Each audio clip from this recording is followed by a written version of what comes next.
हरियाणामधून राज्यसभेकरता अपक्ष उमेदवारी दाखल केलेल्या डॉक्टर सुभाष चंद्रा यांनी 33 आमदारांचं समर्थन मिळेल असा विश्वास व्यक्त केलाय। 11 जूनला होणाऱ्या निवडणुकीत आपल्याला विजय मिळेल असा त्यांनी आत्मविश्वास व्यक्त केलाय। ही निवडणूक आपण का लढवतो आहोत याबाबत आज त्यांनी चंडीगढ़मध्ये पत्रकारांशी संवाद साधला। मैंने भी काम करता रहा हूँ, एकल विद्यालय फाउंडेशन, तालीम रिसर्च फाउंडेशन, ऐसे कई काम किए हैं, लेकिन फिर भी एक कितना भी आप समाज सेवी हों, आप हज़ारों की या ज़्यादा से ज़्यादा लाखों लोगों की मदद कर सकते हैं। लेकिन ये पार्लियामेंट एक ऐसा, मैं ये कहूँगा कि आज के युग का मंदिर है डेमोक्रेसी का, जिसमें बैठ कर के आप लाखों करोड़ों की मदद कर सकते हैं, अपना एक्टिव रूप से, प्रोएक्टिव रूप से काम करके, अपने आइडेंटिफाई करके क्या विषय लोगों के हैं वो आइडेंटिफाई करके, ना कि उनकी आवाज़ को उठाना बल्कि उस तरह के कानून बनाने में भी मदद करना।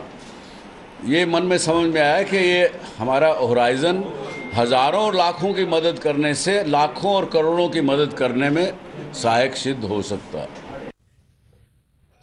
जागतिक पर्यटनाचं आकर्षण असलेली फ्रान्सची राजधानी पॅरिसला पुराचा विळखा पडला। मुसळधार पावसाने गेल्या 3 दिवसांपासून फ्रान्सला झोडपलंय।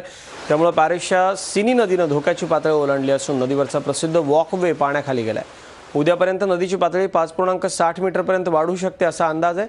सिनीच्या उपनद्या योन, ल्योइंग यांची पाणी पातळी वाढली। यंदाचा मे महिन्यातला गेल्या 150 वर्षातला सर्वाधिक पाऊस पडल्याचं फ्रान्सच्या हवामान खात्याने म्हटलं।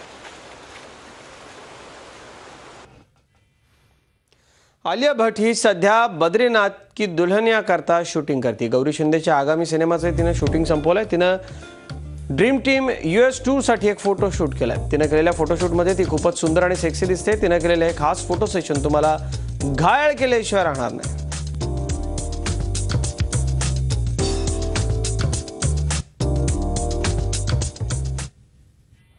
या बुलेटिनमध्ये इतकंच। ताज्या बातम्यांसाठी पाहत राहा 24 तास। रहा एक पाऊल पुढे।